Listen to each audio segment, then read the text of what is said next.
Hey folks, Scott from IT Rockstars. This is the live webinar. I'm just using a new piece of software called OBS, Open Broadcast Studio. So I just need to check to see if we are actually live and I can hear things on another device. So just give me a second whilst I check this out. 2 seconds here. Okay, yeah, we are. Cool. All right, it's fine. I can hear my own voice. Yeah, you can see me. Cool. All right, so let me get up my slides here. And here we go. So today's webinar is going to show you an online formula on how you can generate qualified leads for your IT business.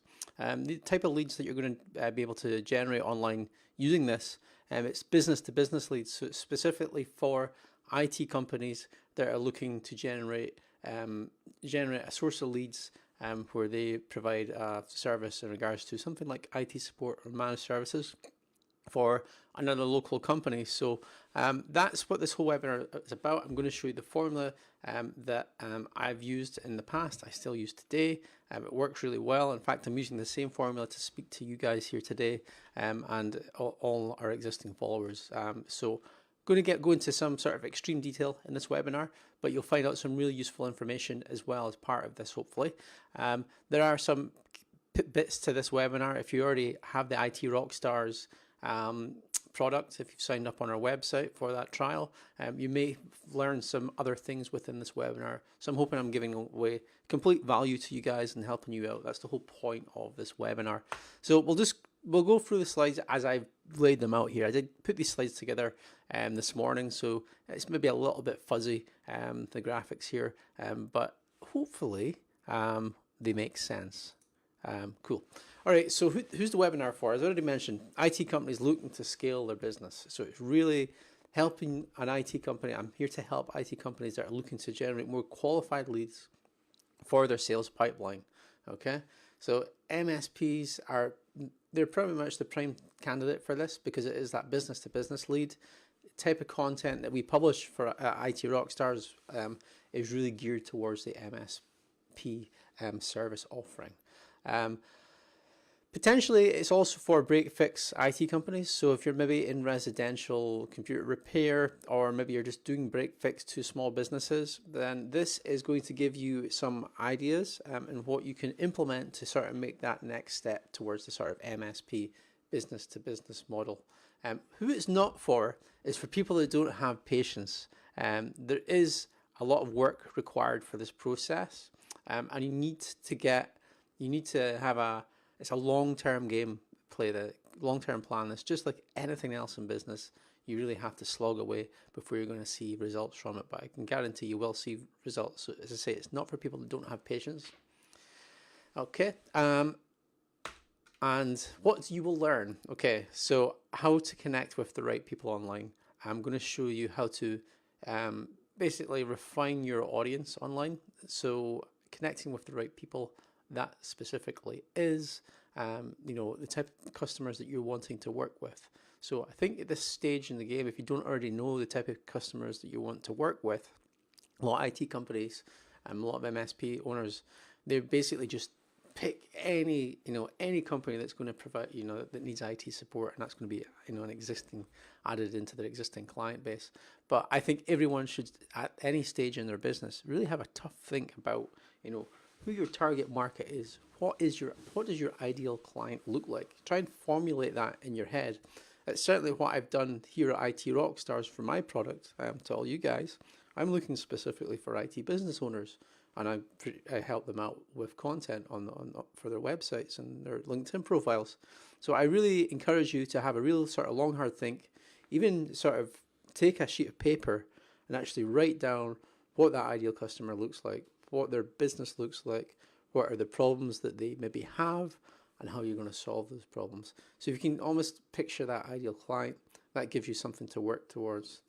The other thing you're going to learn in this webinar is how to build a reputation for yourself online. So you will no longer be seen as just the computer guy that can help with computers, but you'll be seen as the technology authority online. So I'm going to show you how that's done. as part of this webinar. And I'm also going to show you how you can generate a source of leads that you can use in your IT sales process. So it's the very first start of the IT sales funnel is actually getting the leads, getting to speak to the right people more than anything else. And those right people, as I say, it comes back to targeting the right people. So what this will do for your business, help you and your company become the trusted technology authority online in the local area. So people will perceive you locally, other local businesses, as that technology authority online using this process. And as I say, you'll go from that computer guy, we've got a little image of him up here, he's fixing a laptop, that's something that I used to do, to more of a, a business technology advisor, looking at that, it's not just about that sort of, my computer is broken, please come and fix it. It's actually about looking at business processes and implementing technologies that are going to make those processes more efficient. I'll also give you a source of, I'm going to show you how you get a source of leads to start the offline relationship with other local business owners. So I'm going to go through that process, how you actually get the leads, and how you make that next step to actually speaking to those potential customers. So that's what we're going to cover in the webinar. I'm not sure how long it's going to last. This is fairly fluid. A lot of the content that I'm putting into this webinar, I've already kind of chunked down into smaller videos. You can find that all on the IT Rockstars timeline. But this is almost like an overall sort of deep dive masterclass more than anything else. So if you fall asleep or anything like that, well, that's just tough. We will have this up here for eternity, so you can come back to any time that you want. The whole process, you'll like this stock image I've got here that still has the watermark on it. I kind of like to look at the girl, that's why I put it on there.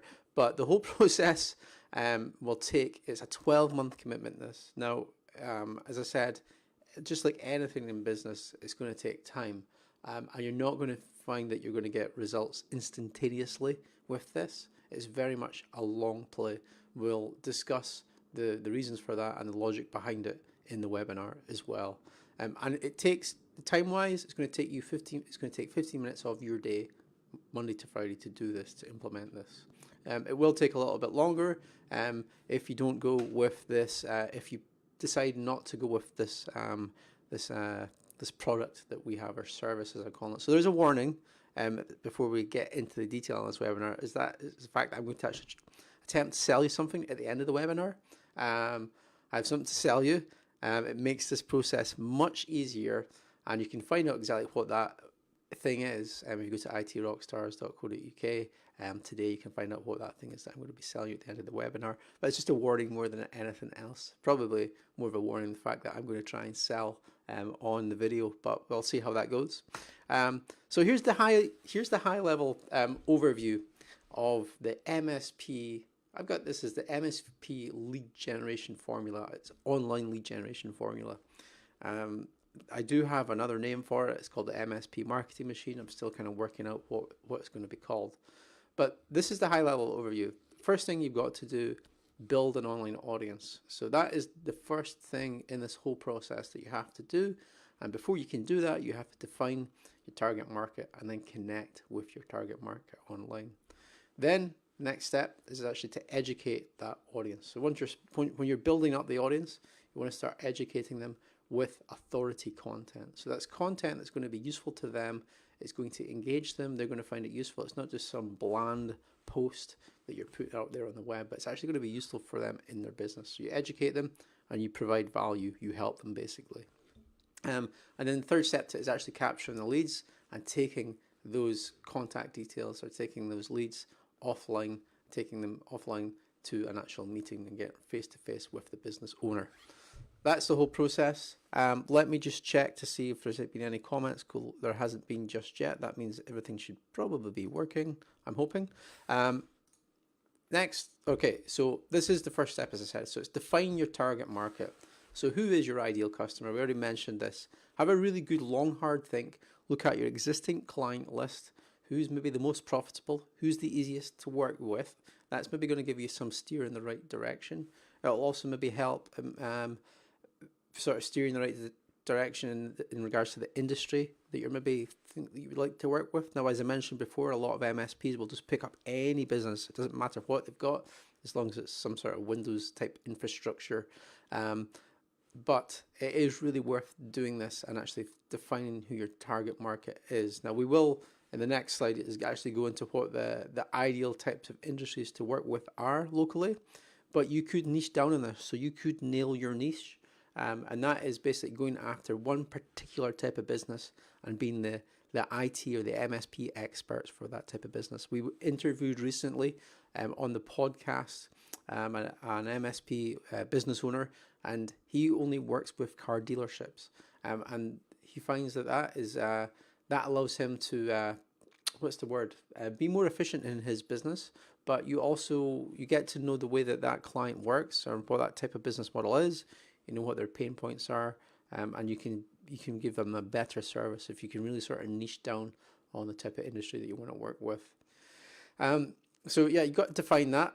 Most MSPs, though, however, work with a local businesses, so they work mainly locally, and that I think is going to change over time. We've got things like 5G coming in. Devices are just going to be connected to the network, wirelessly. And I think just, because we've got so many online services and things like that, you're going to find that there's maybe not such a big deal about having a completely local IT company. It certainly does help for a lot of the work that we do on Windows-based machines, that sometimes you just need that local presence. But that will change over time. But at the moment, I pretty much still think it is local. So that's the first bit, is defining that, the ideal customer is going to be a local business more than likely, potentially. Unless you're niching down, then it's not going to be local. You could be going the whole nation in that particular niche. And then there's the company size. Now this one, I've touched on this before. You really want to be working with companies of a particular size. Anything under 10 employees usually is too much hassle for very little return. I've seen that in the past. In clients that I worked with, it's just a lot of hassle and you don't get as much money. And they're usually, they've got less budget as well, usually, for a lot more problems. So I tend to avoid any local businesses that have under 10 employees. I'm not saying, don't completely rule it out. There's still some fantastic businesses that are smaller than that. It's just more of an advice if you're really looking to scale your MSP or your IT business, and make the most of the potential that you've got here.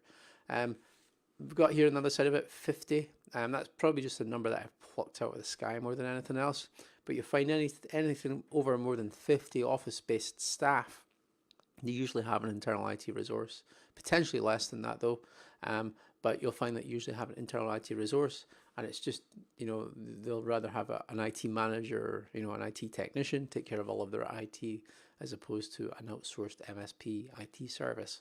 So that is the ideal size, I would say, for your sort of types of businesses you've got.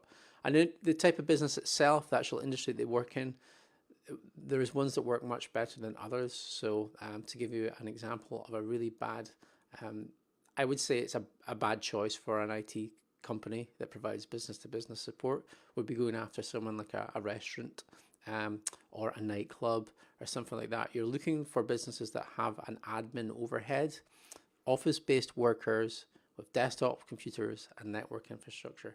That's what you're really looking for. So that kind of hopefully helps crystallize the types of businesses that you need to be thinking about, that you're going to be going, that you're going to connect with online, build that audience.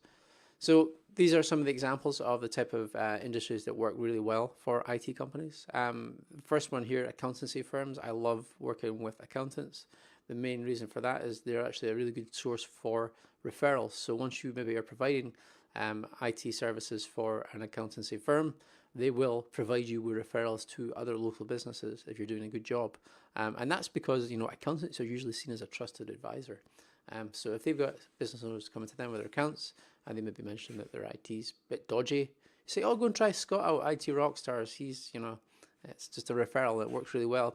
Other ones here, we've got legal firms. So that's lawyers, solicitors. They work really well depending on the size. Again, probably stay away from the smaller ones. They'll probably pinch you for every penny that they have. Recruitment agencies work well too. They've usually got a lot of admin overhead and they're working with bits of software, online services more than likely. And then real estate agencies, they're pretty cool because usually you maybe have, certainly here in the UK, You can have chains of real estate agencies local to the area.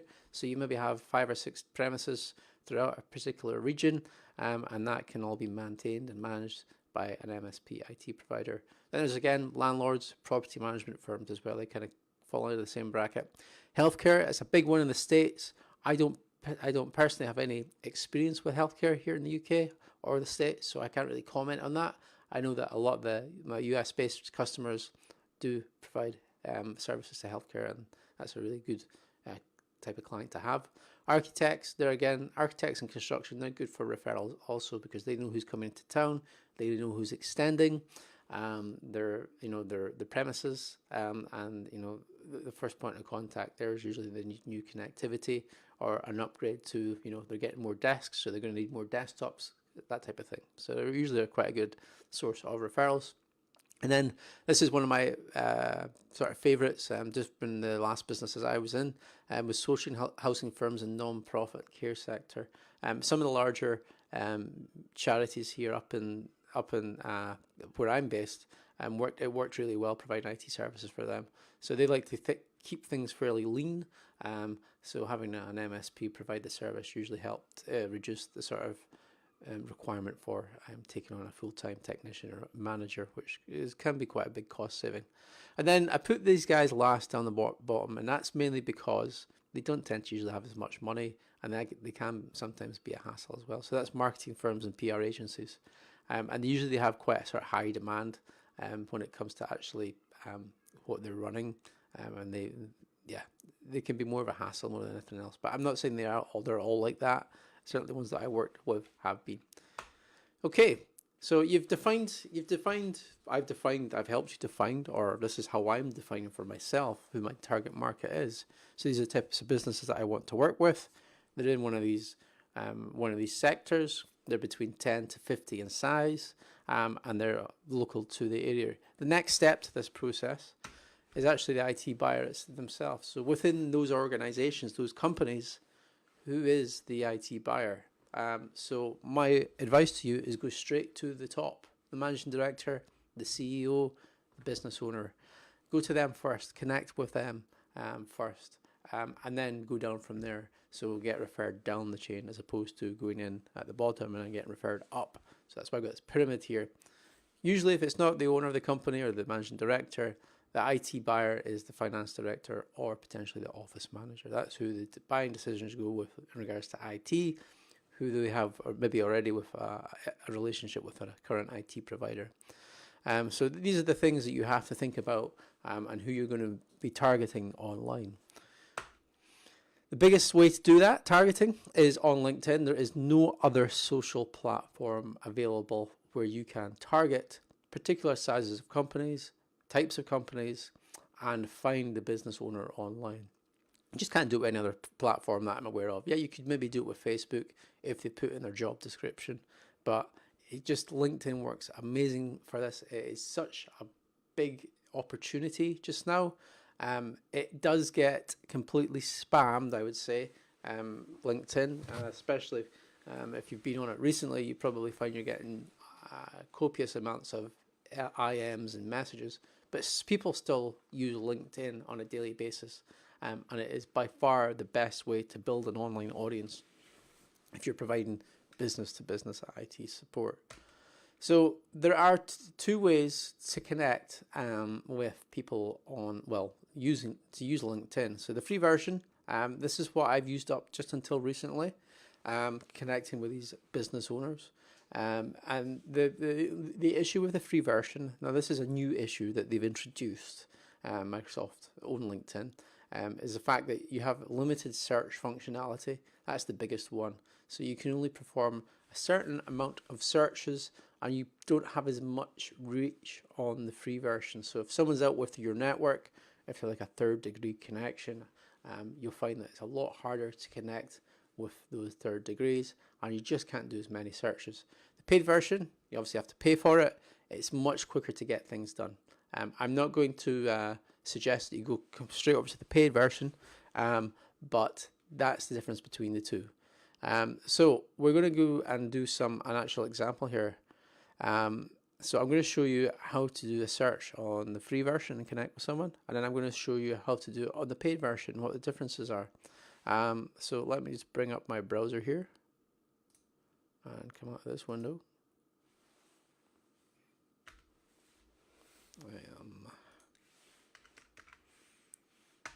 My keyboard has stopped working. Don't tell me it stopped. Real IT Rockstar Star Scott. Yeah, it does look like it stopped working. There we go. All right, cool. So this is I've got the paid version here, but I'm going to show you what a search would look like. Now, the first company that I mentioned, accountancy firms, they're really good to work with. So if you're doing this on the free version of LinkedIn, the way that you would do it is you would go to somewhere like yell.com and look up accountants. You can see I've done this before. We've done this already in a video, but as I say, this is the whole overview I'm giving you in this video. So you have all of these accountancy firms in your local area. These are your targets. What you want to do now is find out how many employees these companies have. I'm going to use this example here because I know these guys kind of anyway. So let's copy that name, and then I'm going to put it into the search bar here in LinkedIn. Now you'll find that there are certain companies that don't list their company correctly on LinkedIn, so the employees aren't connected to the right company, potentially. The way around that is actually to go to their website. You'll find potentially that on the company's website, they'll have a LinkedIn logo, and that allows you, so if we go to this one here, yeah, they've got a LinkedIn logo there, and that allows you to bring up the correct company on LinkedIn.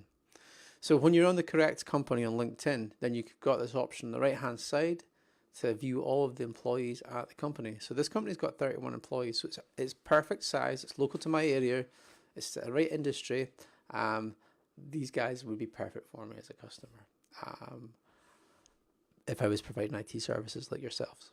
So all you have to do at this point is look for the business owner on this list. And you can usually find them. There we go, managing director. We can click on his profile here, and you'll see here on the free version it says message. So it will, if you hit message here, it will ask you to upgrade. Now they change this around as well when you're on the free version. Sometimes it just says connect there and it doesn't say message. So you can just hit connect. If you don't see the connect button, you'll usually find that it's here, connect. And then what I do is I just click connect. And then just put in a connection request to them. I don't send a message at the point of connecting. I feel it's a bit spammy to do that. If you get a connection request and hey, I'm in the local, I would like to help you with your IT services. When can I come in for a meeting? That is very spammy, very much, whoa, stay back. I don't want to connect with you. You're too pushy. So I literally just connect, and I find probably about 50% of the time, the business owners connect back with me. Some tricks to make the connection success a bit higher than that 50%. Introduce maybe your locality within the actual title of your own profile here. Also, be to the point on what it is that you're providing here. So on my profile here, I help IT support and managed service companies generate more qualified leads. So you see my connection request, you see exactly what my business is. You want to do the same for your LinkedIn profile. You want to put in, I help small businesses in Aberdeen, Scotland. I help improve their efficiencies or their technology efficiencies. I should have thought this one through. But you want to have some sort of catchy line that makes sense. You want to include the locality. If you're going after local businesses, you'll find you'll have a much better chance of connecting if you include the locality where you are, because that's something that you both have in common. You're both business owners in the same area, so you're more likely to get that connection request made. Okay. Let me just go back here. Cool. So on the paid version, it's a lot easier because you don't have to go to yell.com. You don't have to go and search the companies and make sure they're the right size, and then find the right people. The paid version, which is called LinkedIn Navigator. Now, I have actually not used this that much, and I'm paying for it, so it's definitely something that I need to get my head around. So what I'm going to show you is the way that I'm using it. I'm not an expert in this, okay? What you can do is an advanced search. So you've got the option to search for leads or accounts. So a lead is actually a contact, an account is a company. So I would start off with searching for a account. So let me bring this up here. Search for accounts. So we want to have our local area. That's where we're going to be going after. Now, what I've heard actually, when you put in the your region here, is if you see other mentions of other locations that are in your same area, is to include them in this. So I've got here Dainston, Aberdeen. That's like a particular area within Aberdeen. Lay Lodge, Aberdeenshire, that's a particular area. These are all other Aberdeens. Mintlaw, that's another one. There's a few here, but you want to include these ones as well because it's just where companies have listed where their business is. Then you can go into the actual industry. So I can put something like accounting in there. So there are, at the moment, 221 accountancy firms in Aberdeen. Now the next bit we have to do is the company headcount. How many employees? And as I mentioned, we want to go after between 10 and 50. Oh, and look what we've got here. We've got an option for 11 to 50. So from that, I can see that there are 17 results. So there are 17 accountancy firms in Aberdeen, Scotland, that are between 11 and 50 heads in size, employees in size. And this gives me a list of them. These are the companies that I want to add to my target list. And you basically just repeat the same process, but for other industries. So those professional services industries that I mentioned to you before. That's what you want to do. And then it's basically just a case of connecting with the right people in these companies on a daily basis. Now, the figure that I do is 20 connection requests per day. The reason I use 20 is because I like to keep it under the radar, and if I do more than 20, it's going to just take up too much time, more than anything else. So that's the process for connecting, and that is the whole process for building the audience. So it's defining the target audience and then connecting with that target audience over a period of time. Now, I mentioned the 20 a day. That's how many I do. And if we bring up the calculator here, it's 100 connections a week, 400 a month, okay? You get into the habit of doing this connection request on a daily basis. It takes about 15 minutes to connect with 20 people. If you do it maybe first thing in the morning or last thing at night, you're going to find that you'll get into that routine much easier. Just do the connection requests on a daily basis. You can outsource this. So there are what's known as SDRs. I can't remember what sales SDRs. I can't remember what that stands for. Maybe not even using the right acronym. But it's basically people on like Upwork that will do this for you. They'll connect with the right target audience. The only reason I advise against that and doing it yourself is because you'll find that a lot of these Upwork type people are in other foreign countries. They don't know how the business is structured. So they're maybe not going to connect with the right people in the business. So I haven't used it myself. If you have used it, I'd love to hear what your success rate's been. And this takes me back to the actual connection success rate itself. So if you're connecting with 400 people per month, you will be lucky if you get a 50% connection request back. So that's a successful connection request if they connect back. So we can basically just half that number. So we couldn't connect with 200 people. If we put out 400 connection requests, 200 will get back to us and say, yes, Scott, I'm going to connect with you. You look like a cool guy. So if you do that every day, Monday to Friday, over the course of a year, 12 months, it's quite a lot of work, but as I say, it's just like anything. If you put the habit in, you'll get used to it. You're going to have 2,400 connections on your LinkedIn profile, and from that, you can pretty much build a reputation for yourself locally, throughout the industry, throughout your local area to other small businesses, on the IT services that you provide.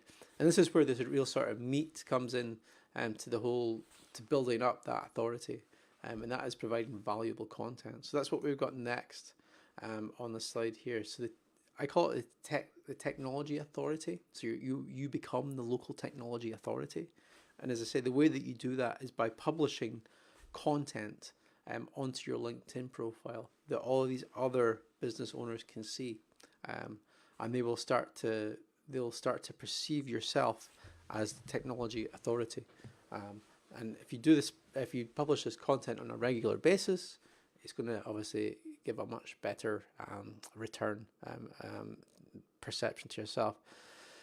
So what we've got here is make the content engaging and not bland. That can be quite a challenge actually when it comes to talking about, managed IT services and things to do with IT. It can be quite a challenge, and the reason for that is because you're talking about technology, so you can quite easily confuse the person reading the content, and then it can become a real difficulty. But that's where we come in here at IT Rockstars. We help you in regards to that by providing you white label authority content. Within that content, you want some sort of call to action. So you want them basically to go and download your lead magnet, or a media resource, something on your website, where they have to enter in their contact details. You want to have some sort of call to action. It doesn't have to be. It doesn't actually have to be a lead magnet. You could have a call to action. Just something simple as please like this article. If you enjoy reading it, if you found it useful, or comment below, or something like that. So it doesn't necessarily have to be a lead magnet as such, a downloadable resource. It's just what we provide at IT Rockstars. So the content itself, as I say, we provide content. We can help provide content for you, for your IT business. But if you are going to be going about and doing this yourself, as I say, there's some things that you have to get right with the content. So the first thing is not to confuse your audience. Keep it straightforward, common sense. Don't go too technical. The second thing, and this is by far the biggest one, excuse me, is making the content engaging. And certainly from a search perspective, a lot of the algorithms now on things like Facebook and LinkedIn and YouTube actually is a really good example of it. They're looking to see how long someone is engaging on your content for. And there are some Jedi mind tricks that you can do within your content to engage people more. That includes opening up psychological loops. So that is something, to give you an example of a psychological loop that I've done here in this webinar. I mentioned at the start of it, we had a warning that I was going to sell something to you at the end of the webinar. That's a psychological loop. I've kind of opened up that loop, and then you'll be wanting to stay to the end to see what that thing is. Well, it's the same thing in your content. You can mention something in your content and then further down actually give away what it is. So that's a psychological loop. That's one way to do it. The other way is what I've got on the screen here. It's called the APP formula. It's by a guy called Brian Dean. He is awesome. I would highly encourage you to follow him on YouTube if you want to increase the visibility of your website. But he's got some really cool stuff, and one of the things that he does is called the APP formula. So it's agree, promise, and preview. So at the very start of your content, you agree about something with the reader. So for example, you would maybe agree on, you're being bombarded. I'm sure you'll agree with me that email phishing scams seem to be increasing more and more. So that is fairly obvious. I see how much phishing is out there. And it does seem to be increasing. So it's something that you're going to agree on with the business owner, that they can make sense, they can get their head around. And then what you do, this is all at the start of the content. You promise what you're going to do within the article. So I promise that I'm going to help you reduce the amount of email phishing that you get in your inbox. Or that's how you'd maybe write it. And then the third thing is you give them a preview. You give them like that golden bit knowledge or nugget. The simplest way to do this, or the most efficient, or the cheapest way, or the one that you can do for free, is by turning on some form of protection in Office 365, mail protection or something like that. You give them, this is a bad example I'm giving you here, but you give them some sort of preview and give them some really good knowledge just within that third, paragraph. I mean, that'll kind of get them into that'll hopefully excite them and they'll want to read more. And that's where you can really start to engage them. So that's the APP formula. It's what we use at IT Rockstars in our content. So it's not just we're providing this white label content that's, kind of bland. We actually there's some psychology going into the actual content itself and the structure of the posts that we provide. So it's a really good one, and it works really well on content. You can do it in video too. I sometimes do it in video, but I haven't really mastered it for video yet. So you post out consistent articles. So this is the next slide here. This isn't going to be, as I say, a quick win. You're going to build up this audience over a course of a year or even 2 years or 10 years. But you have to be consistent about both connecting with the right people. You also have to be consistent about publishing your articles online. So you can't just publish an article maybe once a month and then expect to get some sort of return from it. You need to be publishing on at least a weekly basis. And that's what we do at IT Rockstars. We provide you with 4 premium white label articles. You publish one article a week and do it consistently. Now, it's a bit like compounding interest, which I've got here in that slide. If you don't know what compounding interest is, I'm going to show you what it is right here. So, compounding interest calculator. Now, this is something that I wish I knew about when I was 20, when I got my first job. But it's basically, if you put money into a high interest savings account, you see how much it gets compounded over time. So if I put in, say for example, I have $5,000 to start an account with, and I'm aged 18, and the annual interest rate, let's say it's a fund, it's actually 8%. So I've got something tracking the stock market, and that period, I'm aged 18, and I'm going to save for the next 40 years. I'm going to save until I'm 58. So we put in 40 years. And how much am I going to put in every month? So we mentioned there are 4 articles every month. Well, let's just make each article $100 each. $400 monthly. That's how much I'm going to save every month. So compounding interest, the way it works here, the balance at the end of the first year is $10,000. By year 10, I have over $84,000. But look at this. If we go down here, at year 40, I have $1.5 million. And that's just by putting in $400 every month when I'm age 18. That's why I wish I known about this back then. I only found out about a year ago, so I've only just started this. So I've got about 25 years till I have to retire. So I'm not going to make that type of money. But tell your kids and certainly implement this today. But this compounding interest formula, or I don't know, it's not a formula, it's just how interest compounds over time. It's the same for publishing online.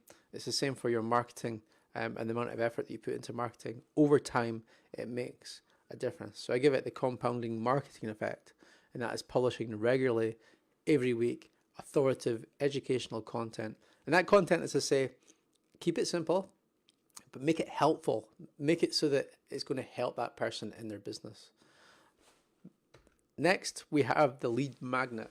So the lead magnet is, again, it's something that we provide at IT Rockstars. So it's usually a media resource. It's something that the business owner wants to download. They have a reason to download it.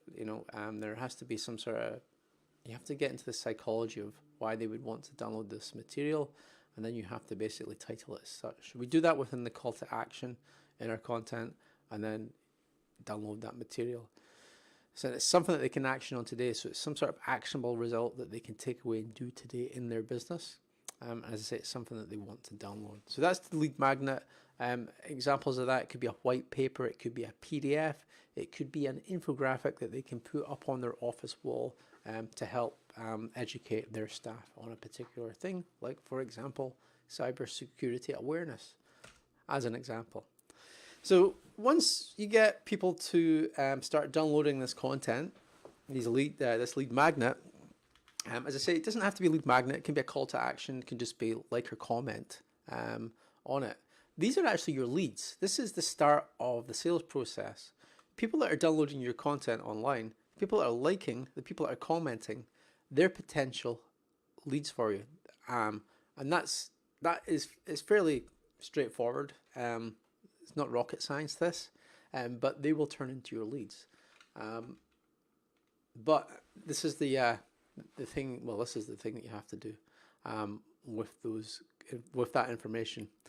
I'm going a little bit off track here. To lose my train of thought here. But when is a cold call not a cold call? It's when someone's engaged with your content. Okay, so if they have engaged with your content, if they've downloaded a lead magnet from your website, if they have commented or they have liked your articles on LinkedIn, that is when a cold call is not a cold call. Your job at this point is to look up that company, give them a phone call and speak to that business owner. And you have two reasons why this isn't a cold call. The first reason is they obviously have interacted with your article. You've seen them online.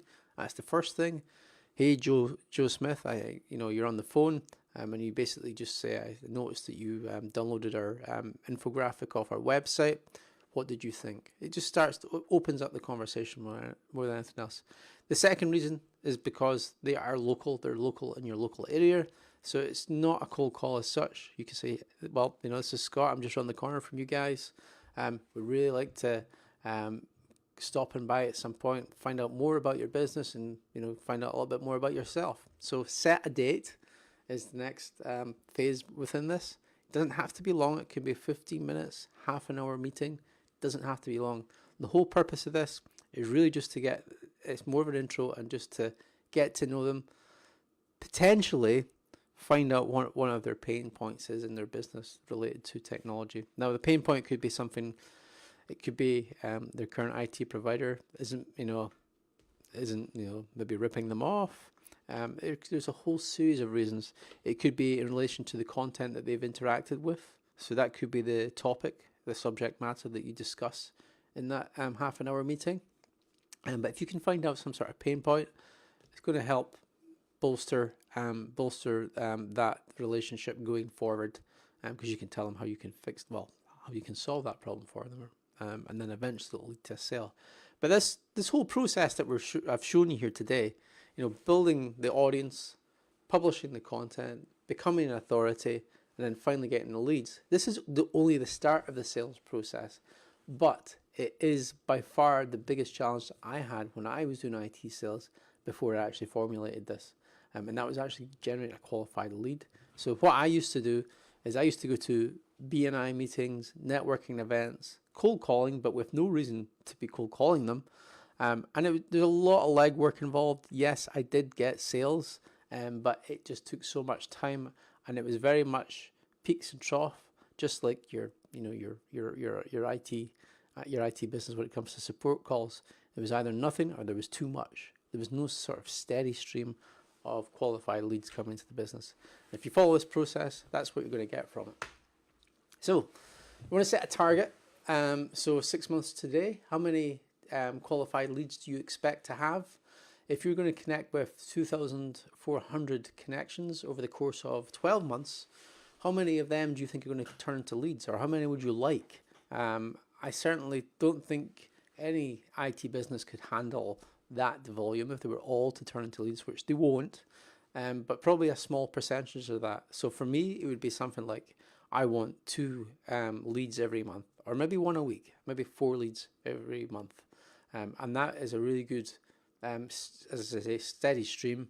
It'll start to fill up your calendar and then your pipeline for sales.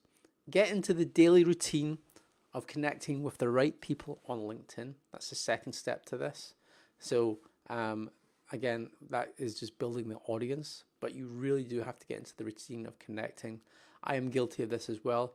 Obviously, I connect with IT business owners to help them with this amazing content that I provide.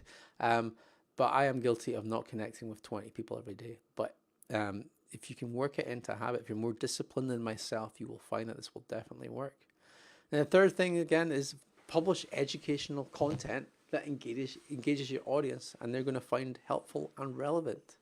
And this is actually the fourth thing I've got here, is a really good one that's starting to piss me off actually, on LinkedIn. So if I show you on my LinkedIn feed, bring this up here. You'll see here this guy, one of my connections, a guy called Ian Young here, likes this. So he's liked a video, and yeah, okay, it's a video that he's liked. It's someone in a gym that's on a bike. It just, to me, this is like Ian's basically this. What this is doing is it's showing me that Ian's just watching videos like this online and then liking them. He's not using LinkedIn for its true potential. And then it starts filling up my timeline with nonsense like this. Yeah, it's a cool video, but it really has no relation to what LinkedIn should be used for. We do have here a couple of connections that have he's put some, John Ward's put out an actual article, but then here we've got Keith. Kyle. Sorry, he's commented on something. So be wary about what you're doing on LinkedIn. If you're commenting or liking things, your connections will see that. Okay, so be very wary of that. It can start to fill up the timeline with a lot of nonsense. So avoid liking and commenting on Facebook style content when you're on LinkedIn, because that's just going to populate your connections with all of that naff content that you see. It's not naff, but it just draws you in, and that's what the algorithms want. So that's my top tip for that, is to do not do. So this is the sales part. So I've showed you the whole process. And as I say, what you get, $125 per month. There is a 1 month free trial, so you can check out the content free of charge yourself, and you can use that content just now. You don't have to pay for this, but after that free trial, 4-week free trial, you're charged $125 a month. Now this content alone, you're getting 4 premium white label articles, and I say they're formulated with these psychological loops in them. They have the APP formula. They also have calls to action within them. So it's really, they're top-notch quality. You get an explainer video, so you can publish that out onto your social channels as well as LinkedIn. And that is like a promo video for the campaign every month, what it might be. And then there's the lead magnet resource itself. So that's a PDF or an infographic. So you only have to do 2 things here: build the audience and then follow up on the leads. We provide you with the content. So that middle part in the formula, that's what we do. So it's going to save you a lot of time, a lot of stress, a lot of hassle. And it's an extremely low price, $125. We do have, there are other businesses. So I copied this business model from another content provider. And what I would say, our unique selling point at IT Rockstars compared to the other content providers, is the fact that I've worked, and people that write this content have worked in IT businesses, so they can translate the technology and the technology solutions that you have to a piece of content that's going to make sense for the business owner. You'll find you could, excuse me, you find that you write an article, or something like that. If you pay to get someone to write an article on somewhere like iWriter or something like that, the person writing the article is not going to have a clue, and they're just going to copy and paste from other sources on the web. You also get this bonus material for this is all included, so you get some social posts I have to do this month. That's next on my task list today. There's access into the IT Rockstars masterclasses. We now have the first one up and running. It is an IT recruitment masterclass. So if you are recruiting techs, we speak to a guy called Daniel Welling all about that whole recruitment process, and he drops some real sort of golden knowledge on what you should be doing in the IT recruitment process. We cover that in masterclasses. We're going to be covering cold calling. We're going to be covering LinkedIn in more detail. We cover all of these types of things that are going to help you in your IT business. And then the third bonus is a paperback copy of my MSP SEO book, which is entitled Bear Attack SEO for Managed Service Providers. So you get all of that as well as part of the service. So all I'd ask at this point is if you have any questions in regards to it now, you can leave your questions below and I will answer them when I get a chance. That is it. This is the first one. I'm going to I'm going to refine this webinar, so I'm going to do it again and again and drop in for more knowledge for you guys. But as I say, if you do have any questions, please let me know and I will answer them. I'll catch you guys later. Bye.